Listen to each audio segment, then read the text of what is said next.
A expectativa para as votações da semana. Amanhã o Congresso começa a analisar vetos presidenciais com novas regras. Parlamentares e governo ainda tentam um acordo. Segurança do trabalho no serviço público é tema de debate em comissão do Senado. E no plenário, uma homenagem aos 100 anos do Festival de Parintins. Veja agora no Jornal do Senado. Boa noite.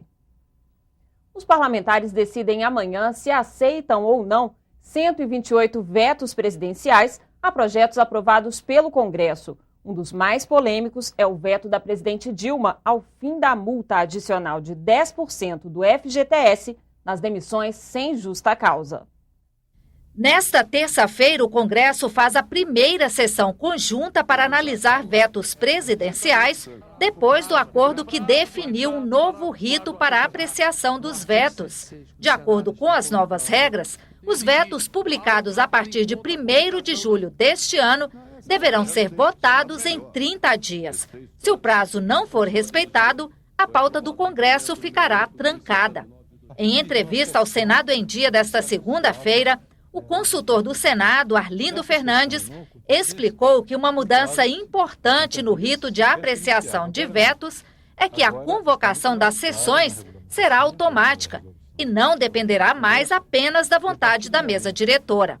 Toda terça-feira do mês, né, no caso na antepenúltima, será convocada automaticamente, essa sessão é automática. E se ela não houver, na terça-feira seguinte haverá uma sessão. Então, nós temos agora que todo mês haverá uma sessão do Congresso destinada para exclusivamente a análise de vetos presidenciais. Na pauta estão vetos a assuntos polêmicos, como a lei do ato médico, as novas regras de partilha do FPE, o Fundo de Participação dos Estados, e ainda o veto ao projeto que acabou com a multa de 10% do FGTS nas demissões sem justa causa. Os recursos são importantes para o programa Minha Casa Minha Vida. É muito importante o programa de habitação popular que o Brasil tem hoje, atende milhares de brasileiros, né? Nós queremos que isso continue e, portanto, estamos discutindo uma alternativa que possa, ao mesmo tempo, resolver o problema dessa pendência jurídica, dar também condições ao governo de ter essa arrecadação direcionada para a construção popular. O governo arrecada dos contribuintes brasileiros 1 trilhão e 500 bilhões de reais, o que significa 3 bilhões diante disso. Bastava cortar algumas despesas inúteis e fazerem um pouco de economia em gastos desnecessários para compensar o valor dessa multa. No plenário do Senado, a expectativa é de que seja votada a proposta de emenda constitucional que determina a perda automática do mandato de parlamentar condenado em última instância por improbidade administrativa e crimes contra a administração pública. A PEC foi aprovada na CCJ na última quarta-feira com um pedido de urgência para o plenário. Com a condenação pela prática de crimes contra a administração pública, não interessa a pena, ou condenação pela prática de outros crimes com pena acima de 4 anos e, no terceiro caso, condenação pela prática de improbidade administrativa, quando houver perda do cargo, função pública, aí o Supremo só comunica ao Poder Legislativo, à Casa respectiva, e a Casa respectiva imediatamente decreta a perda do cargo. Em relação à votação dos vetos, o governo tenta manter as mudanças realizadas pela presidente Dilma. O argumento é evitar impactos negativos nas contas públicas. O governo vem trabalhando pela manutenção dos vetos. Segundo o líder do PT, Wellington Dias, há acordo no texto que garante a sucessão das concessões de táxi e no veto do ato médico. A questão dos taxistas deve ser incluída em medida provisória já enviada ao Congresso. E a regulamentação da profissão de médico deve voltar a ser discutida num projeto de lei em regime de urgência. O acordo que está sendo trabalhado garante que médicos chefiarão com exclusividade equipes que são formadas exclusivamente por médicos. Há um conjunto de vetos que foram feitos porque aqui no Congresso Nacional se acrescentou vários artigos novos tratando de um volume de recursos que sairão dos cofres da União, que são insuportáveis pela União. Estima-se em aproximadamente 28 bilhões, considerando o conjunto de vetos em ação. O Legislativo tem muita preocupação com a questão fiscal. O Brasil não pode, nesse momento, dar um tiro no pé, passar um sinal distorcido. É muito importante manter o equilíbrio das contas públicas e, dentro disso, nós temos que acomodar os novos critérios de apreciação de vetos. Os vetos mais polêmicos são que mantêm a multa de 10% do FGTS em casos de demissão sem justa causa e um dispositivo do Fundo de Participação dos Estados, que trata do repasse da União a estados e municípios em caso de desoneração tributária.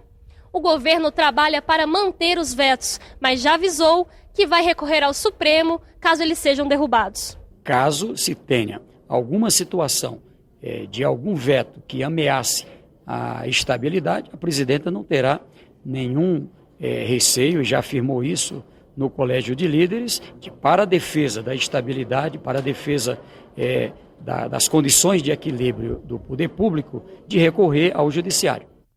O senador José Sarney está curado da infecção pulmonar que o levou à internação no Hospital Sírio-Libanês, em São Paulo. É o que diz o boletim médico divulgado nesta segunda-feira. Mas um exame de ecodoppler do coração indicou a necessidade de um cateterismo coronário, que será feito amanhã. Por isso, o senador permanece internado, sem previsão de alta. A segurança do trabalho no serviço público foi tema de audiência na Comissão de Direitos Humanos e Legislação Participativa. Especialistas afirmam que a falta de legislação compromete a prevenção de acidentes e a fiscalização das condições de trabalho. No Brasil, mais de 11 milhões de trabalhadores são servidores públicos. Atuam no âmbito federal, estadual e municipal. A saúde e a segurança no trabalho são direitos garantidos pela Constituição. Segundo os participantes da audiência pública na Comissão de Direitos Humanos, a regulamentação para o setor privado já existe desde 1978. Mas ainda falta uma legislação consolidada para os servidores públicos. A segurança do trabalho dos funcionários públicos federais está igual um veleiro sem bolina, está ao sabor do vento. Um legisla lá, um legisla para cá. Depende do funcionário, do órgão. Qual é a lei, qual é o sabor do vento. Exatamente, o sabor do vento. Ele vai pegar a que ele conhece. Por quê? Porque ele não está consolidado. As normas regulamentadoras do Ministério do Trabalho, que todos concordam, serem bastante efetivas e que se renovam com uma certa, não vou falar de certa rapidez, mas no tempo razoável, é possível que elas sejam aplicadas, estendidas ao serviço público? Essa é uma questão. Se isso fosse possível, bastava se fazer uma lei de um único artigo. Cumpra-se as NRs para o serviço público. Pronto. Para os convidados, a falta de um marco legal sobre segurança no serviço público também dificulta a coleta de dados sobre as principais causas de afastamentos dos trabalhadores. Hoje, mais de 33 mil servidores estão aposentados por invalidez. Por que não há estrutura no governo federal para cuidar disso, já que a nossa Constituição, a nossa legislação, a OIT, que foi aprovada aqui no Congresso Nacional, determina isso e não o fez? O senador Paulo Paim defendeu a criação de um grupo de trabalho para consolidar um projeto de lei sobre o tema e espera esclarecimentos sobre a atuação do governo federal na garantia da segurança do trabalho na administração pública. Vamos convidar, com todo carinho, não é convocação, a ministra do Planejamento para que venha dialogar conosco sobre esse tema tão importante, tanto para a área pública como também para a área privada. A atividade de mineração no Brasil foi o tema da audiência pública de hoje da Comissão de Infraestrutura. Os convidados ressaltaram a importância de um novo marco regulatório para o setor, que vai resultar em maior arrecadação de recursos para os municípios brasileiros. A reunião faz parte do ciclo de debates sobre a modernização e a expansão dos serviços de logística no país. A transição do sinal analógico de TV para o digital será feita gradualmente. O governo adiou o fim das transmissões analógicas de 2016 para 2018. O Brasil tem 90 milhões de televisores e a cada ano a indústria vende 10 milhões de novos aparelhos. O sinal digital começou a ser implantado em 2006 e já está disponível para metade dos telespectadores do país, junto com o analógico. A TV vai ter um sinal em alta definição, que é inclusive superior ao sinal que você tem numa TV por assinatura em casa.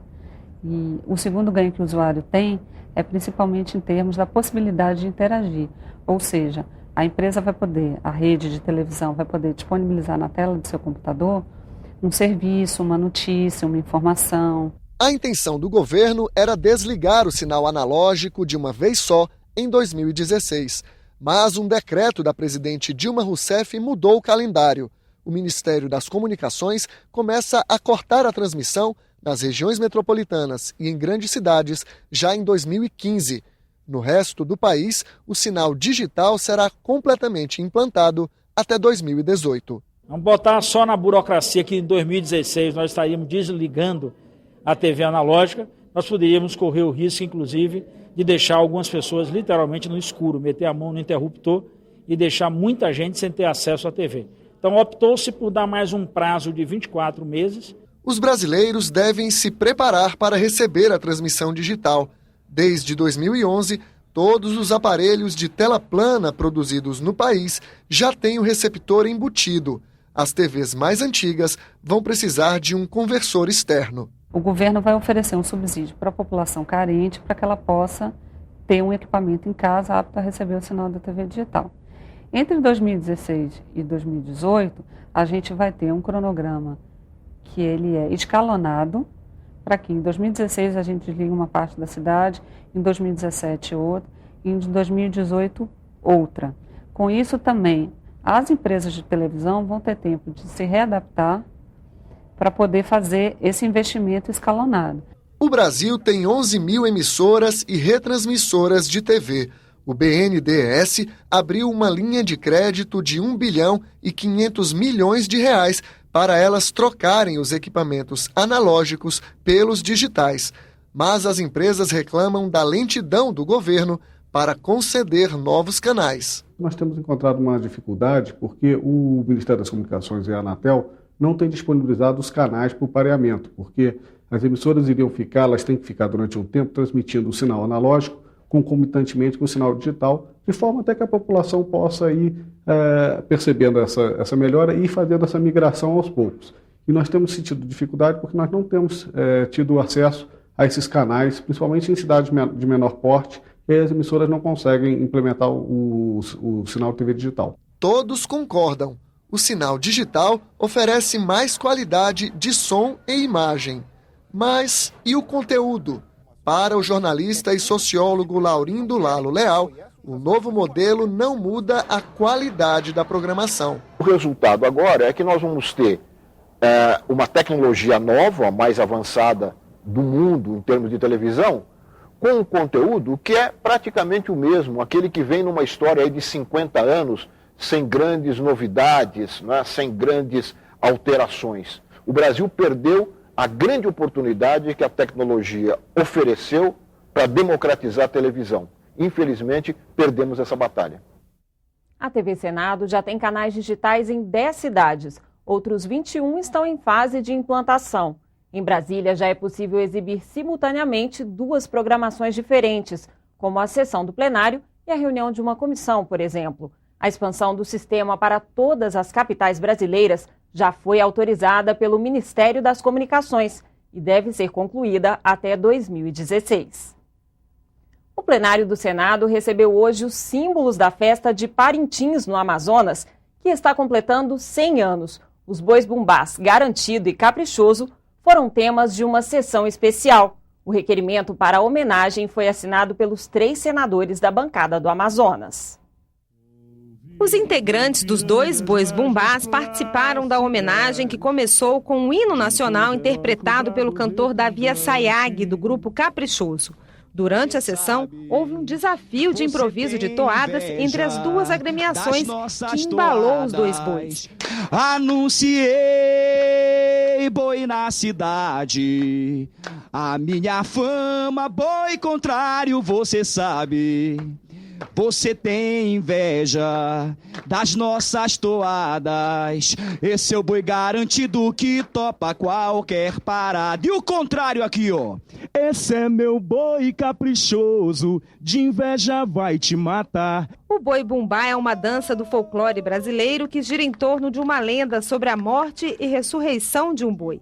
O Festival de Parintins é uma apresentação a céu aberto de diversas associações folclóricas, mas sua principal atração é a disputa entre dois bois. A paixão, o fogo de artifício da vitória. A apresentação ocorre no Bumbódromo, sempre no último final de semana de junho, quando os dois bois exploram temáticas regionais como lendas, rituais indígenas e costumes dos ribeirinhos. Nas últimas décadas, pelo menos desde 1965, o Festival Folclórico é a festa popular de maior expressão entre os amazônidas. Embora tenha começado sem o alcance de hoje, a festa de Parintins sempre movimentou o espírito alegre das pessoas, tanto quanto agora movimenta a economia do turismo local. Símbolos de uma das maiores festas do Amazonas, o Festival Folclórico de Parintins, os nossos queridos bois, são motivo de orgulho para todos nós, respeitado e reconhecido no mundo todo como uma expressão autêntica da cultura brasileira. Na página da TV na internet, você pode rever as principais reportagens desta edição. O Jornal do Senado termina aqui. Boa noite e até amanhã.